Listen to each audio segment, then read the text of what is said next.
All right, so I'm going to do Leave No Trace Principle 2. My name is Kristen, and let's just kind of jump right into it. So I'm only going to cover the first half of Principle 2 in this presentation. So the whole of Principle 2 is travel and camp on durable surfaces. I'm just going to do travel on durable surfaces. So in order to be able to understand how our travel affects or what impacts our travel has on the land, I want to talk about not following this principle. So what happens if we don't travel on durable surfaces? And then we'll kind of get into what you should do. So what are some effects you can see in areas if we don't travel on durable surfaces? So what are the consequences of not following it, basically?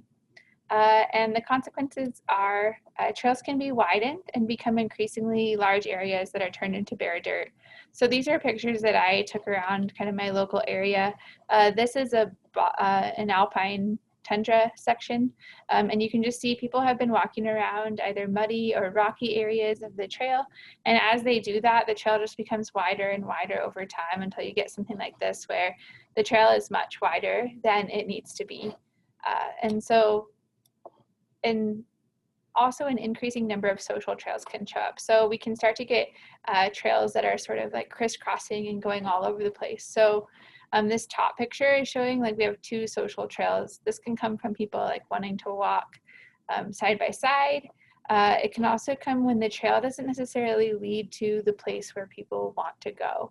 So this is something that trail managers have to consider when we're constructing trails is does the trail go where the majority of people are going to want to go?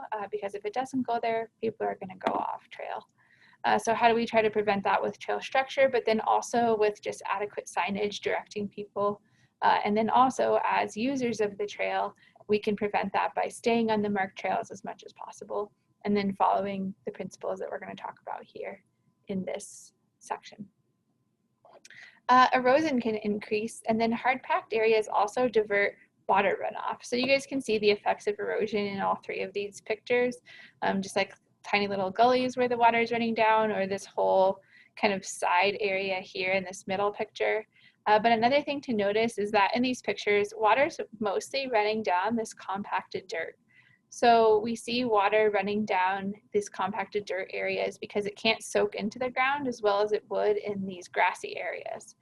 And so when that happens, it diverts water away from the plants that should be getting that water. So here in the tundra, the plants on the side are usually suffering already, even if nobody's stepping on them, just because the water is draining off into the trail instead of seeping down into the dirt where the roots can absorb the water that they need.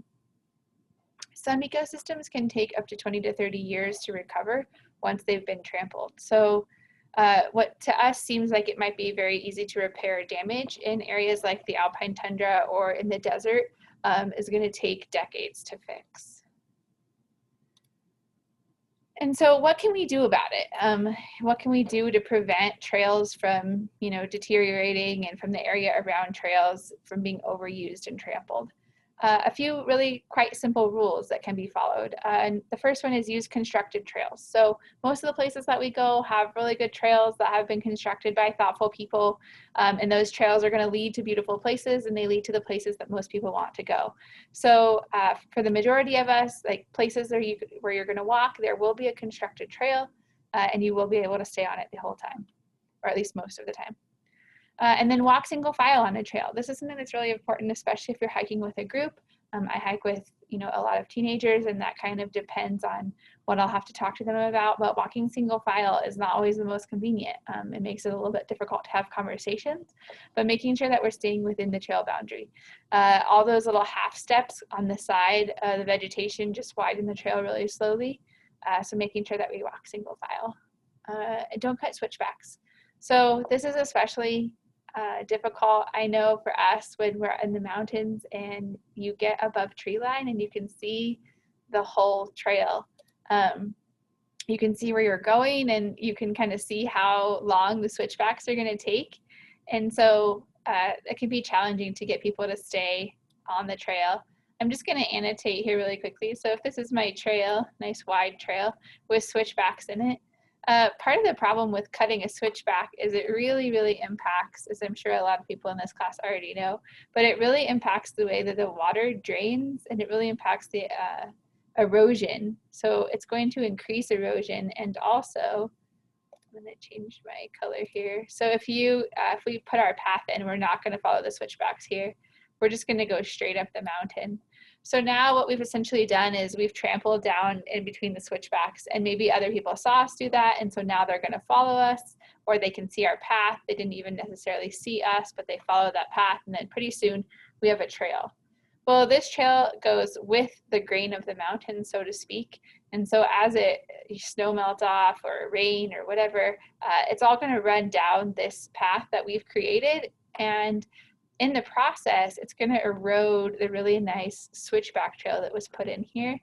And so this is going to have a snowball effect on how the impact spreads, because now these areas of the trail are probably rough and eroded. They might have rocks sticking out. They might be muddy. And so people are going to start sidestepping those areas. And so as they do that, now our trail is widening in all of these spots.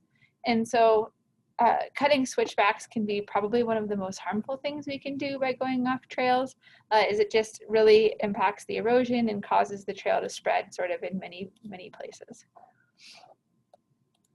Eventually, somebody's going to have to leave the trail, right? You're going to have to go to the bathroom, you're going to stop to have a snack break, you're going to do something. So staying on trail 100% of the time really probably isn't realistic unless you're going for a very short hike. So we want to use off-trail principles that we're going to talk about in the upcoming slides and select durable rest spots. We're going to talk about how to do that as well. So you need to go off trail. How do you do that responsibly? There are two factors that we need to take into consideration. The first is the durability of the surface, which is the ability of our surface to withstand use and remain in a stable state. So for that, how does our surface change when people walk on it? Okay, some surfaces are going to change a lot when people walk on them, and some surfaces are going to remain fairly unchanged. A good way to think about this is to think about your neighborhood. Sorry. So to think about your neighborhood, where people want you to walk, right? So we tend to be directed to walk on durable surfaces and to not walk on surfaces that aren't durable. So in our neighborhoods, we have a variety of sidewalks and gravel pathways. Those would be good examples of durable surfaces. Things that would be really inconsiderate to walk through would be people's flower beds or people's grass. Those would be good examples of non-durable surfaces. The other thing we have to keep in mind is frequency. So frequency obviously increases with the number of people who use that area. And that can come in two ways. It can be people, just lots of individuals using that area at different times, or it can be large groups coming to the area and visiting them. Certainly, if you are going to take a large group somewhere, you need to be cognizant of the effect that your group is having and come up with ways to sort of mitigate that effect and to deal with it. So we're going to do a quick surface durability quiz. Don't worry, it's not graded. So we're just going to see how durable or how accurate we are about what surfaces are durable or non-durable. If you want to pause your video and grab a piece of paper and a pen, I think that's probably the easiest way to take this quiz. You could annotate on the screen if you want, but it's probably easier just to list them. I would recommend either giving, so I'm going to show you pictures like this one. I would recommend either just giving this type of terrain a name or giving it a number if you're not sure what to call it. I'll just go through each slide right now and I'll give you just a few seconds to kind of write down your answer, and then I'll click through the next picture. I'm not going to tell you a lot about the surfaces right now because I will come back to them and sort of explain more at the end. So I just want you to try to put these in categories of durable or non-durable. You don't necessarily need to rank them as most durable and least durable. We can just stick with durable and non-durable for right now.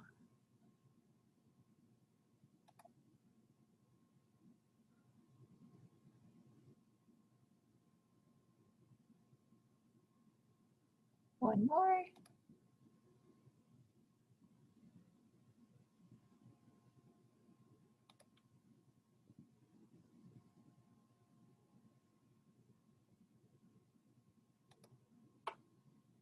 This picture, I'm specifically referring to the water that's here, not necessarily the rock around it.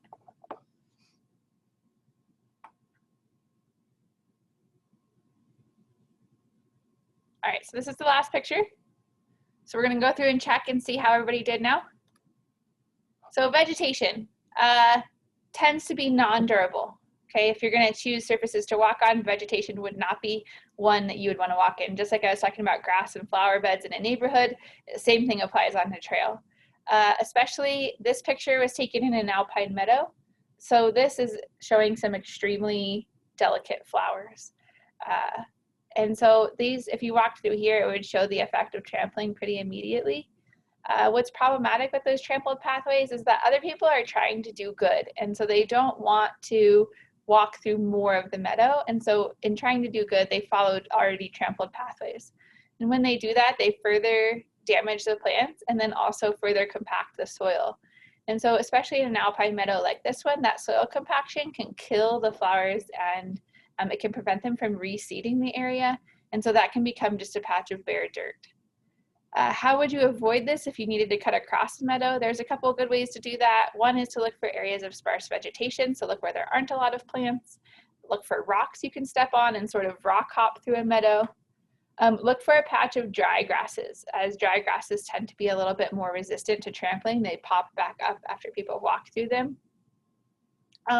Traveling through water, so if you walk through kind of like a little flowing creek area, that is considered a durable surface and a leave no trace way to kind of travel through an area.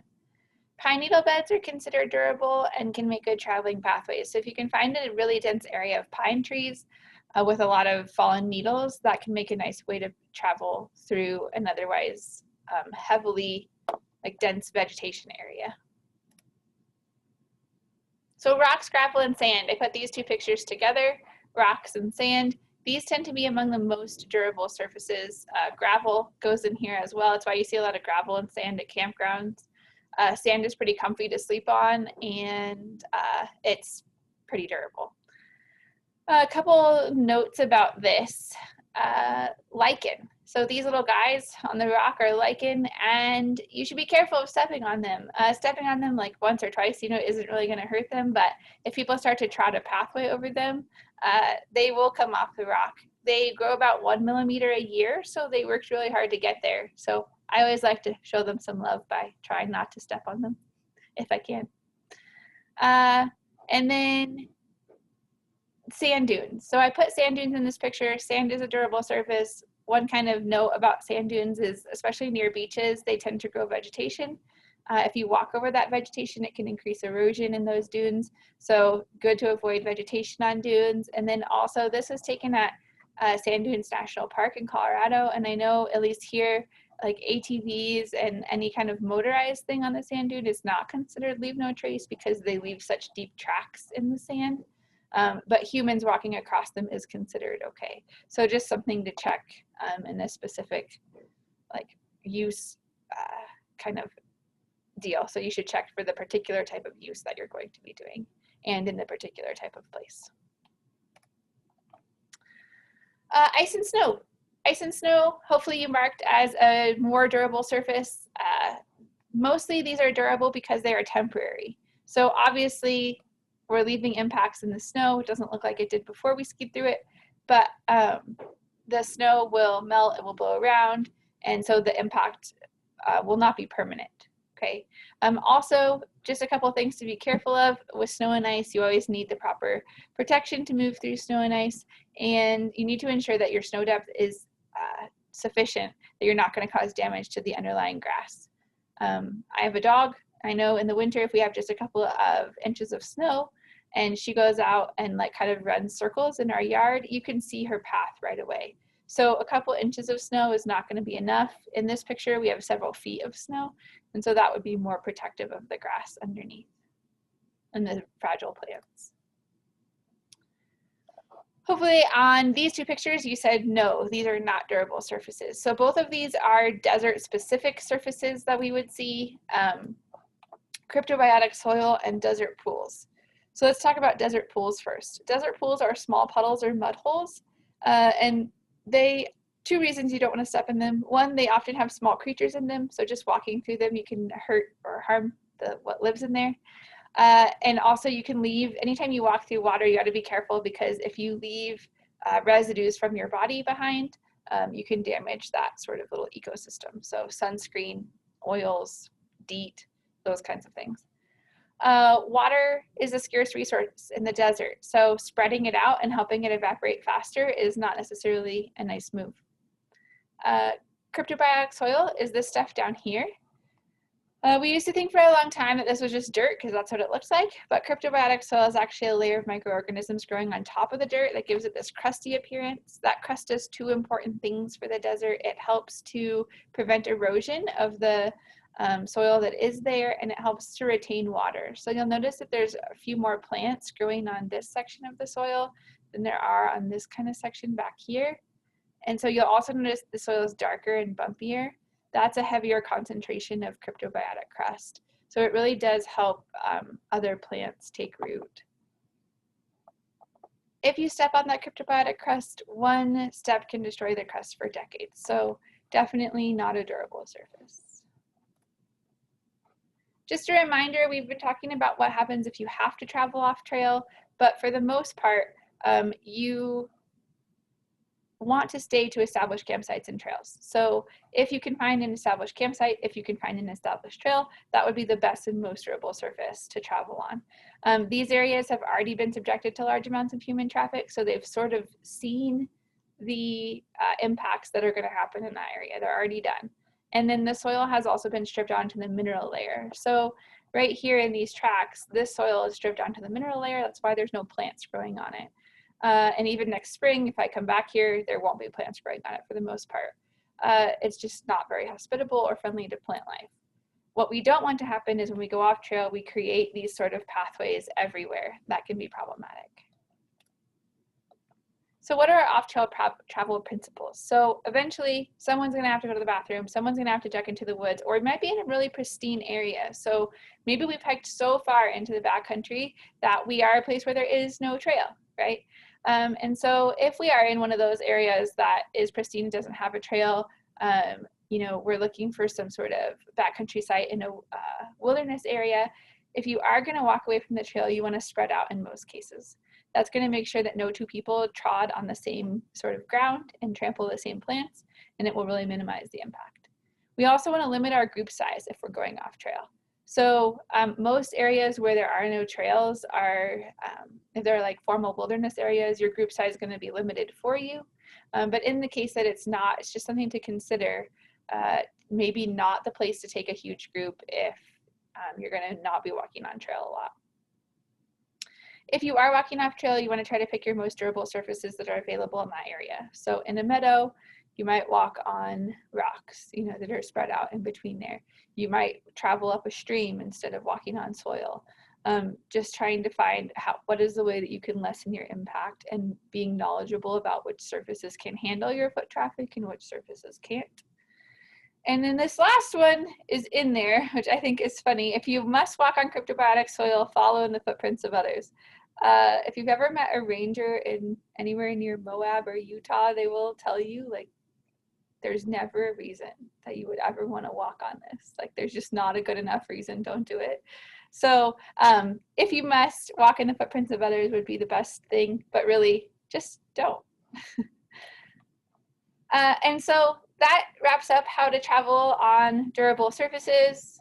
So I think maybe Gary Larson got it right when he was doing this Far Side comic. I love Far Side, so I thought I'd end with this. I unfortunately can't take any questions because this is a video, but if you have questions, feel free to email me and I would love to answer them. I hope this has been helpful.